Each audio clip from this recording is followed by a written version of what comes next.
Au nom du Père et du Fils et du Saint-Esprit, ainsi soit-il.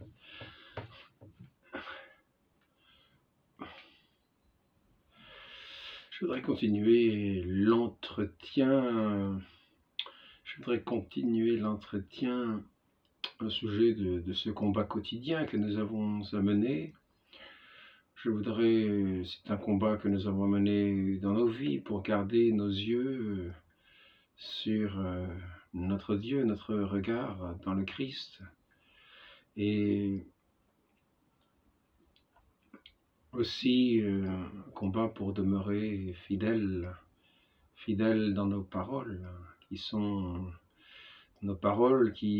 une communication que nous adressons à d'autres personnes et dans lequel nous témoignons justement de cette fidélité, qui sont un petit peu comme ce que nous sommes et que nous transmettons au prochain, ce qui nous habite et que nous transmettons au prochain. C'est pourquoi il est important que ces paroles soient vraies, c'est-à-dire qu'elles soient un témoignage, non pas de nous-mêmes, mais un témoignage de celui qui habite nos cœurs, si véritablement il habite nos cœurs. Et c'est ainsi que celles qui parleront ayant le Christ au cœur, notre Seigneur Jésus-Christ, comme horizon de ses regards, eh bien, celui-là, quand il parlera, ou ceux-ci, quand ils parleront, bien sûr, ce qu'ils communiqueront, ce qu'ils donneront d'eux-mêmes à entendre, ce ne sera pas un autre, ce ne sera pas une trahison du Christ par des attachements que nous avons à nous-mêmes. Non, ce sera comme une parole de ce doux hôte intérieur que nous avons, que nous portons, que nous recevons, que nous aimons. Et nous aurons à en témoigner dans la fidélité à ce qu'il est, à qui il est, la fidélité à ce qu'il a dit, à ce qu'il nous a donné de lui en nous donnant sa parole. Lui qui est la parole du Père, qui vient demeurer en nous, qui vient éclairer le monde, qui sans lui est dans les ténèbres.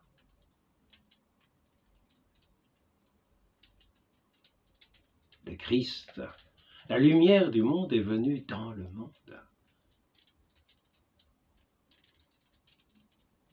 Est venue dans les ténèbres, et les ténèbres ne l'ont pas reçu. Donc, il s'agit de témoigner de notre Seigneur, non seulement par le sens des paroles que nous disons, mais aussi d'une certaine manière,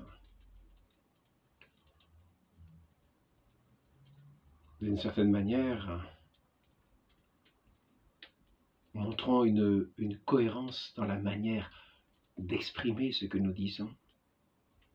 Qu'il ne paraisse pas, que ces paroles que nous disons ne paraissent pas portées au doute, ne paraissent pas avoir quelques manquements qui nous feraient douter à la fois de celui qui est venu dans ce monde pour être notre lumière, mais sinon aussi douter de celui qui est à même d'être le témoin de cette parole, d'être le témoin du Christ.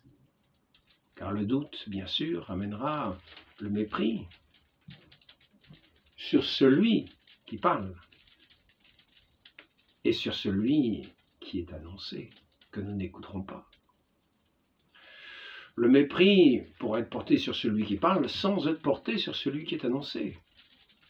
Car une personne peut très bien espérer entendre notre Seigneur Jésus-Christ et se doutez bien que celui qui parle n'est pas un messager de notre Seigneur Jésus-Christ. Il leur a discerné cela à certains éléments, certains signes. C'est pourquoi nous devons être attentifs lorsque nous parlons à ne pas... Nous ne devons pas jouer. Nous ne devons pas jouer avec ceux qui nous entendent. Nous ne devons pas jouer avec ceux qui nous entendent, par exemple, en voulant ne donner qu'une apparence, qu'une façade qui serait bien séduisante pour attirer à soi, pour attirer à son langage, pour attirer à sa parole. Mais il manquerait bien quelque chose si au fond du cœur, cette séduction de l'apparence ne renvoyait pas comme en reflet l'image véritable du Christ, qui serait au fond du cœur et là qui n'y serait pas. C'est-à-dire que la personne parlerait d'elle-même et donnerait à penser qu'elle parlerait de notre Seigneur Jésus-Christ, ce qui serait faux. Donc veillons à ce que les deux concordent, à la fois l'expression de la parole et à la fois qu'elle corresponde, cette expression, à l'hôte véritable de nos âmes, de nos cœurs, celui qui est notre vie. L'autre jour, j'ai eu l'occasion d'entendre un entretien très intéressant, une discussion très intéressante entre deux personnes, un prêtre et un jeune. Voilà. Et ils voulaient dénoncer dans leur vidéo le sédévacantisme. Et donc, j'ai pu percevoir dans cette approche, il y avait des arguments qui étaient intéressants, il y avait des propos intéressants, mais j'ai pu noter quelques défauts qui font que ceux qui sont en recherche pourraient se poser quelques interrogations. Car il y avait là, parmi les deux personnes, un prêtre et un jeune. Un jeune, quel âge a-t-il? C'est difficile à dire. 25 ans? Je ne sais pas. Enfin, un jeune, peut-être moins de 25 ans, peut-être 20 ans, je ne sais pas. Toujours est-il une apparence juvénile, une apparence jeune. Et cependant, il semblait que le pasteur, le prêtre, semblait poser des questions pour avoir des renseignements auprès de ce jeune. Comme si c'était le jeune qui instruisait le prêtre. Et là, je dirais, quand nous voulons nous adresser, faisons bien attention. Moi, je n'ai pas de leçon à faire, mais je voudrais dire, dans l'ordre des choses, le respect de la hiérarchie a son importance. Et ce n'est pas à nous ce n'est pas à nous, dans une certaine liberté d'esprit, de nous accorder telle attitude avec ce respect que nous avons à avoir vis-à-vis de celui qui est prêtre et qui a la parole de l'Église, qui porte la parole de l'Église comme le ministre de cette parole. Ainsi, il paraît étonnant que celui qui est le ministre de la parole semble prendre sa leçon de quelqu'un qui est juvénile, qui est jeune. Pour ceux qui écoutent, ça peut sembler être un petit peu quelque chose à l'envers. Je voudrais dire, il faudrait penser bien à garder cette cohérence. Celui qui est le ministre de la parole est celui que nous devons respecter dans son... Et nous ne devons pas avoir l'impression que c'est un ignorant qui prend ses leçons auprès d'un jeune. Quand je dis jeune, ce n'est pas forcément au bon sens du terme. Normalement, le jeune, c'est celui qui apprend. Donc, c'est juste, il faut mieux veiller quand nous avons des discussions à les faire avec sans désinvolture, en ne prenant pas les choses à la légère, en considérant tous les aspects. Bon, vous voyez, je n'ai pas de leçon à donner, je dis considérer tous les aspects, je me trouve au milieu avec pour étendre le linge, je ne sais pas quoi, qui sert à poser des légumes. Mais, mais quand on parle à des gens, qui sont attachés à ce qu'ils pensent être l'Église ou à ce qu'ils pensent ne pas être l'Église, il ne faut pas donner le dos pour se faire fouetter d'une certaine manière, c'est-à-dire l'occasion de se dire, ah ben voilà comment ça se passe.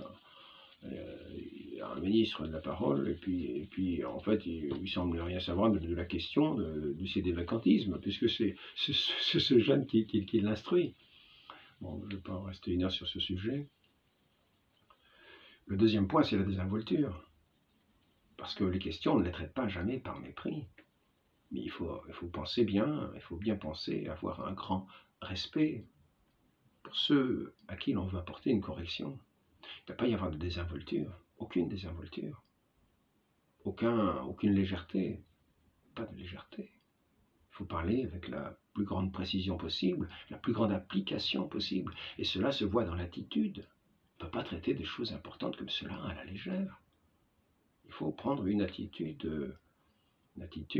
sérieuse, et non pas simplement une conversation comme ça, dans laquelle on jette des idées comme ça, alors que ce sont des choses très importantes, qui concernent quand même la foi de l'Église, et qui engagent la vie de certaines personnes qui se sont égarées. C'est pour ces personnes-là que l'on s'adresse, que l'on discute, que l'on parle, que l'on essaye de réfléchir, c'est-à-dire que l'on porte une réflexion. Pas qu'on essaye, c'est qu'on porte une réflexion parce qu'on pense avoir une réponse à donner. Donc nous savons qu'il y a des arguments que nous voulons dire pour justifier les paroles que nous allons dire. Il y a un fondement solide à ces paroles, et nous allons démontrer que ceux qui sont dans l'erreur sont dans l'erreur. Donc ici, il ne s'agit pas d'avoir une désinvolture, il s'agit d'avoir un grand respect pour ceux qui sont dans cette erreur, afin de pouvoir les sortir de l'erreur, ne pas les déconsidérer, et considérer qu'ils sont dignes justement de cette correction. Nous allons vers eux avec une vraie correction.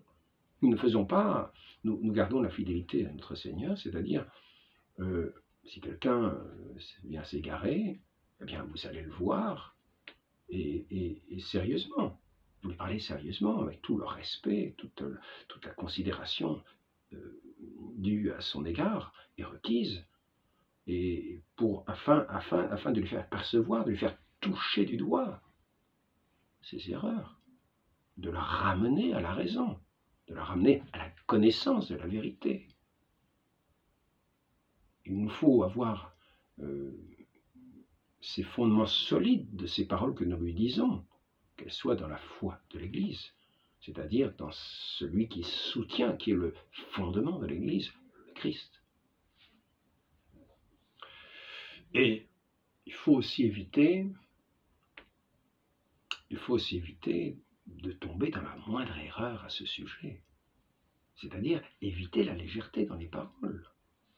Bien sûr, quand on est un jeune et qu'on parle, on peut faire des erreurs de parole, de langage, mais justement, il faut éviter que celui qui fait les erreurs de langage soit la référence à celui qui est le ministre de la parole.